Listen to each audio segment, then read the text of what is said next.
Hello नमस्कार रामराव मंडळी, मी गौरी. स्वागत आहे तुमचं माझ्या नवीन एका ब्लॉगमध्ये. तर आमच्या सऱ्या तोडायच्या राहिल्या तेवढ्या तोडायच्या.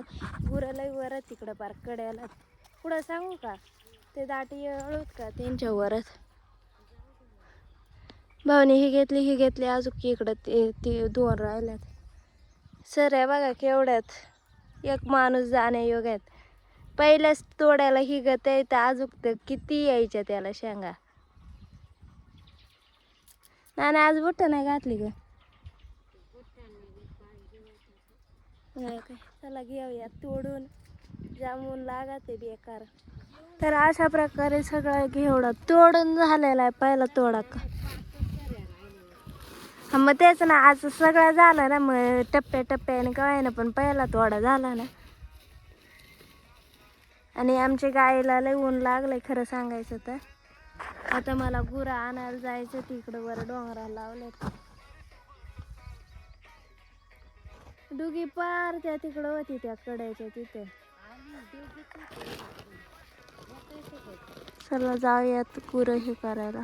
नाही हे करता त्यांना बोलवायला जात ते आलेत. म्हणजे शोधाय वगैरे काय लागलं नाही. ती पेलात का दोन का ग?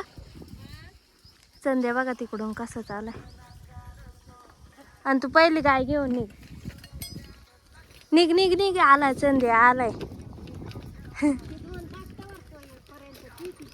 त्या डोहातलं पाणी संपलंय यार का. तो बघा मापेत आलाय आणि इथं टिपड वरून ठेवलंय घरून एक आणून. आणि इथं पाजायचं म्हणजे रोज त्यांना भरून ठेवायचं आणि मग पाजायचं. तो तिकडे गेला बघा. ते थांब येऊ दे यांना.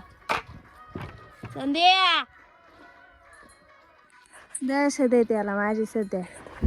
आता आम्ही चाललो कोणा घेऊन नानीकडे एक, माझ्याकडं थोडं उरलेलं ते आणि भाऊ दोन गोण्या घेऊन गेला. एवढा बघा उन्हाने कसं दिसतंय बरं, पूर्ण सुकेल गत. ऊनच एवढं इथं माणूस वाळून जाऊ शकते तर एवढा का नाही वाळून जाऊ शकत.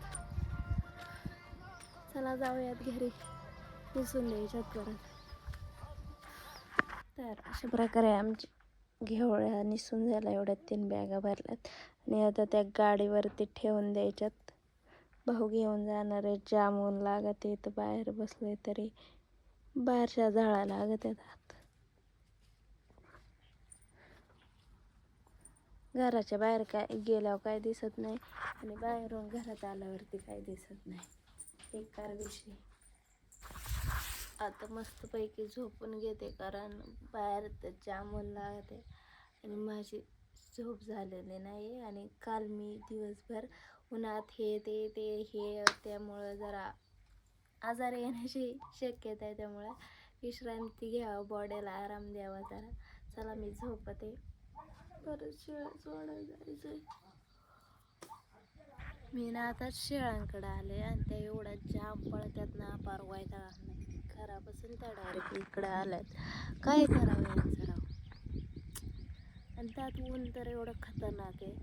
माझा पिंपल कसा आलाय ते काल लग्नाला गेल्यामुळे ते तसं झालंय, बाकी काय विषय नाही. त्यामुळे तो एवढा वाढलाय. आणि आज मी बॉटल सोबत घेऊन आले आणि बघा ना आता 5:30 वाजत आले तरी बघा इकडं ऊन आहे. आणि हिवाळ्यात 5 वाजले नाही का ऊन जायचं 4 वाजता.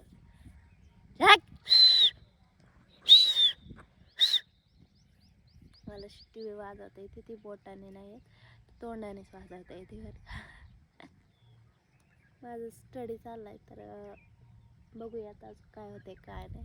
तर मी तुम्हाला डेली माझ्या रुटीन म्हणजे जे करते ना, मी काय काम करते काय नाही करत ते तुमच्याशी नक्की शेअर करत जाईल. आणि तुम्हाला व्हिडिओ कसे आवडतात तुम्ही कमेंटच करून सांगते नाही तर नक्की कमेंट करून सांगा कसे वाटतात कसे नाही ते. आणि तुम्हाला कोणत्या टॉपिकवरती व्हिडिओ पाहिजेत ते पण सांगायचं, म्हणजे मग मी त्यावरती पण बनवत जाईल. काय म्हणतात ते भाऊ रोज पट्टी घेऊन येते, फक्त पट्टी देते, पैसे काय देत नाही. आज वाढले रे 80 रुपये, जरा वाढलं मागच्या याचं. म्हणजे 50 रुपये किलो. 50 रुपये किलोने आज गेले आणि भाऊने माग पैसे मोजायला दिलं. खाऊ नाही का आणला काय का बरं. चला मोज यात किती आलं किती नाही ते